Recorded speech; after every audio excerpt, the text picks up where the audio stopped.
কলিমা বললে সারাদিনও শেষ হবে না। অনেকে বলে তুলসীর মালা গলায় দিলে না মিথ্যা কথা বলতে নাই। তো যারা বলে তুলসীর মালা গলায় দিলে মিথ্যা কথা বলতে নাই, তাদেরকে বলবেন তুলসীর মালা গলায় না দিলে সারাদিন মিথ্যা কথা বলা যায় এমন কোন বিধান আছে? হ্যাঁ, মিথ্যা কথা বলাতে এমনি পাপ। আর আজকাল তো মিথ্যা কথা একটা অভ্যাসে পরিণত হয়ে গেছে। কারণে অকারণে শুধু শুধু মিথ্যা কথা বলে, কোনো কারণ নাই। তো মিথ্যা কথা বলা যে কত পাপ, আজকে আপনাদেরকে একটা ব্রেকিং নিউজ দিয়ে যাচ্ছে। আজকাল বেশিরভাগ মিথ্যা কথা বলা হয় মোবাইলে। কোথায় আছো?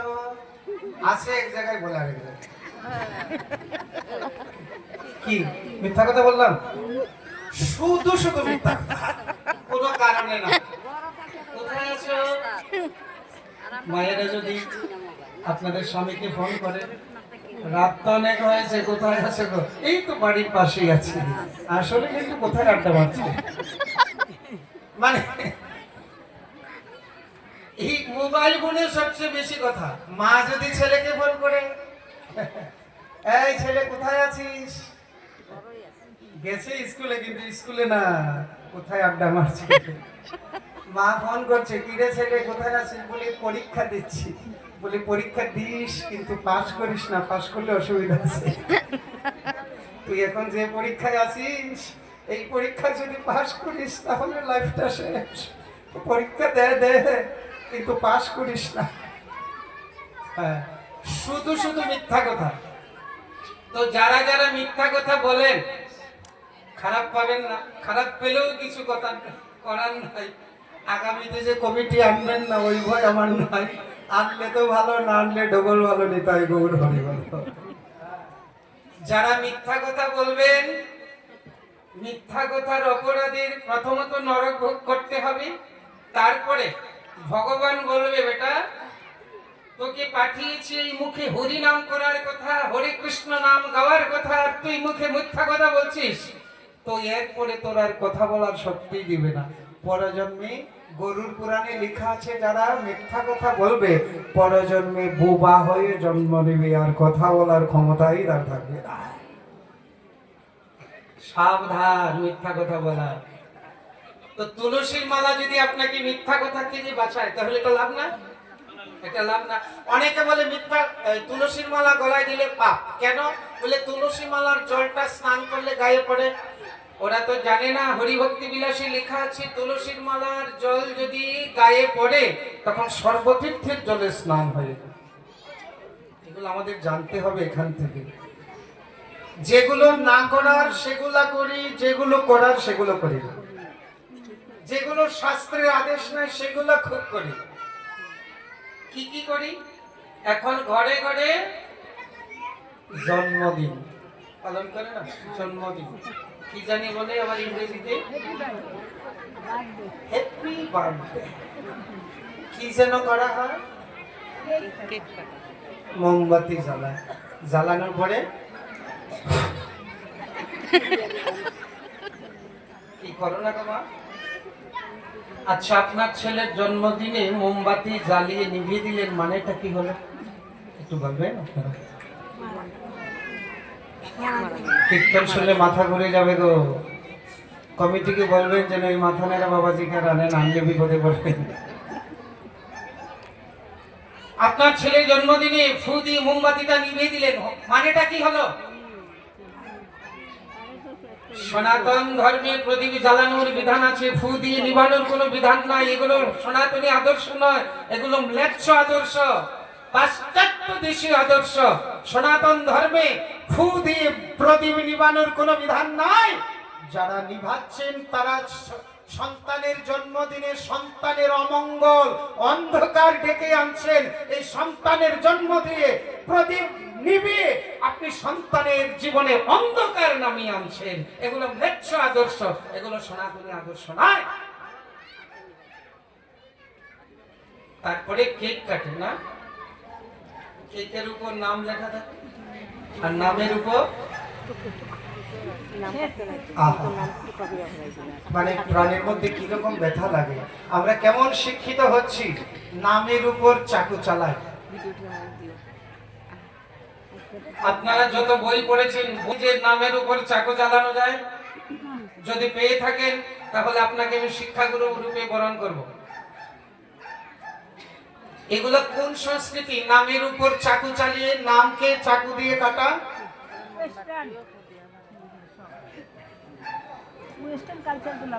আমরা তো ওয়েস্টার্ন লোক নয়, আমরা কি বাঙালি না ইংরেজ? এখানে যারা আছেন ইংরেজ না বাঙালি? বাঙালি। দাঁড়ান দেখাচ্ছি বাঙালি কতটুকু। আমরা শুধু এখন নামে বাঙালি, কাজে বাঙালি নয়। বিদেশিরা যেভাবে চলে আমরা সেইভাবে চলছি, কিন্তু বিদেশিদের বেশিরভাগ বিদেশি যারা টুকরো কাপড় পরতো, যাদের কোনো লজ্জা ছিল না, যারা অখাদ্য কুখাদ্য খেত, আজকাল তারা অখাদ্য কুখাদ্য ছেড়ে দিয়ে প্রসাদ পাচ্ছে, কপালে তিলক পড়ছে, গলায় মালা পড়ছে, হাতে মালা জপের থলি, দেখলে মনে হয় তাদের চরণ ধরে প্রণাম করি। আর আমরা মহাপ্রভুর দেশে জন্ম নিয়ে আমরা বিদেশিদের পোশাক পরছি, বিদেশিদের মতো চলছি। বিদেশিরা কুকুর পোষে, আমরা এখন ঘরের মধ্যে কুকুর পরছি। ঠাকুর সেবার কোনো প্রয়োজন নাই। আজকাল আরেকটা ফ্যাশন কি, ঘরে ঘরে কুকুর পোষা। কি হচ্ছে না? কেউ খারাপ পাবেন না, আর খারাপ পেলে কিছু করার নাই। নিতাই গৌর হরি বল। হ্যাঁ, ঠাকুর পূজার খোঁজ নাই, ঘরের মা বাবার সেবার খোঁজ নাই, কুকুর সেবাতে ব্যস্ত, এমনই ব্যস্ত। তো যারা যারা কুকুর সেবা করছেন তাদের জন্য আরেকটা নিউজ ভালো করে মনে রাখবে। ভাগবতে আছে, ভরত মহারাজ, যিনি ভারতবর্ষের রাজা ছিল, যার নামে ভারতবর্ষ নামকরণ হলো, ঋষভদেবের পুত্র ভরত মহারাজ। এই ভারতবর্ষের তিন ভরত, তিনজনই রাজা। শকুন্তলার পুত্র ভরত, ঋষভদেবের পুত্র ভরত, দশরথের পুত্র ভরত। তিন ভরতই ভারতবর্ষের রাজা ছিল। আর এই যে ঋষভদেবের পুত্র ভরত, তার নামে ভারতবর্ষ নামকরণ হলো। এই ভারতবর্ষের আগের নাম ছিল অজনাভ বর্ষ। এই অজনাভ বর্ষের নামকরণ ভরত মহারাজ যখন রাজা হলেন, তখন তার নামকরণ হলো ভারতবর্ষ। কিন্তু ভাগ্যের পরিহাস, এত সুন্দর ভারতবর্ষ কখন যেন হয়ে গেল ইন্ডিয়া। এটা আমাদের ভাগ্যের পরিহাস। যাই হোক, এই ভারতবর্ষের রাজা ছিলেন ভরত মহারাজ। রাজ্য ছেড়ে বনে চলে গিয়েছিলেন, আর বনে গিয়ে ভজন করতে করতে একটা হরিণ শিশুর মায়া পড়ে গিয়েছিলেন।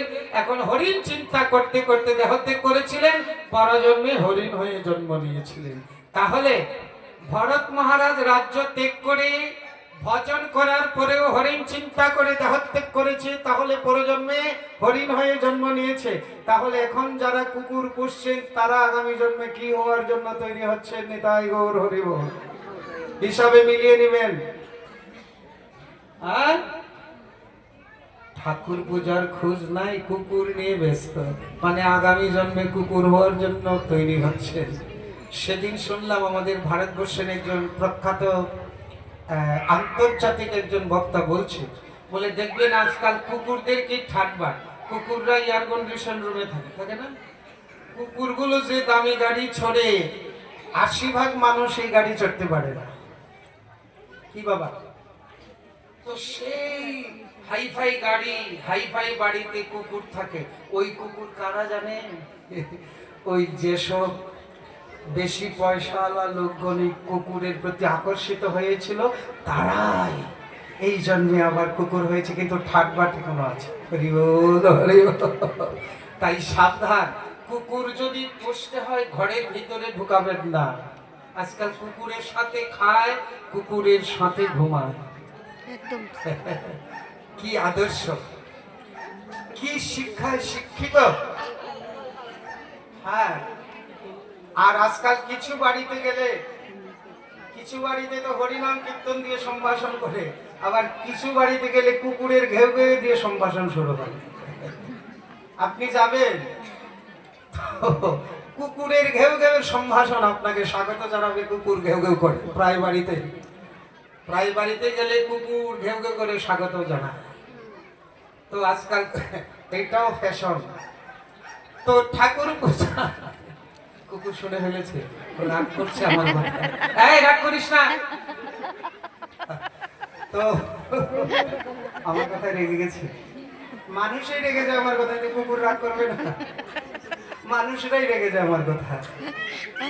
হ্যাঁ, তো সেবার খোঁজ নাই কুকুর নিয়ে। একদিন একজন বলছেন, বাবা এক বাড়িতে দেখেছি একজনের বাড়িতে 36টা না 26টা বিড়াল। কেন? বলি ও শুধু বিড়াল পোষে, প্রতিদিন 2000 টাকা খরচ করে বিড়াল পোষার পিছনে। দেখুন, ভগবানের সেবার খোঁজ নাই। একটু হরিনাম জপ করবে, একটু হরিনাম জপ করবে, ঠাকুরের চরণে ফুল তুলসী দিবে, সেই দিকে খেয়াল। তাই আপনাদেরকে বলছি, ছেলের জন্মদিন যদি পালন করুন, এইভাবে মোমবাতি জ্বালাবেন না, আর এই নামের উপর চাকু চালাবেন না। শাস্ত্রে আছে এই অক্ষরের উপর কলমের দাগ দিয়ে দিতে নয়। এখানে অনেক ছাত্রছাত্রী আছো, যখন ভুল হয়ে যায় এইরকম অক্ষরের উপর দাগ দিতে নয়, গোল চিহ্ন দিতে হয়, গোল চিহ্ন দিতে হয়। তো অক্ষরের উপরে কলমের দাগ দিতে নয়, আর সেই অক্ষরের উপর নামের উপর চাকু চালানো, এগুলা কোনো শাস্ত্রীয় বিধান নয়, এগুলা সনাতনী আদর্শ নয়। আপনারা যদি ছেলে মেয়ের জন্মদিন পালন করেন, তাহলে ঠাকুরের সামনে ঘিয়ের প্রদীপ জ্বালান, যতটা ক্ষমতা একটু ঘিয়ের প্রদীপ জ্বালান, আর বলুন, হে ঠাকুর, আমার সন্তানের জন্ম যেন এই প্রদীপের মতো উজ্জ্বল হয়। তবে আর যদি সন্তানের আরো মঙ্গল চান, তাহলে একটু ভোগ লাগান, প্রসাদ পাওয়ান, প্রসাদ ছেলেকে পাওয়ান, আরো অন্য মানুষকে পাওয়ান, সাধু সেবা দেন, তবেই আপনার ছেলের মঙ্গল হবে। কিন্তু তা তো হচ্ছে না। আচ্ছা, জন্মদিন তো পালন হয়, আজকাল আবার নতুন চালু হয়েছে কি জানি, ম্যারেজ ডে।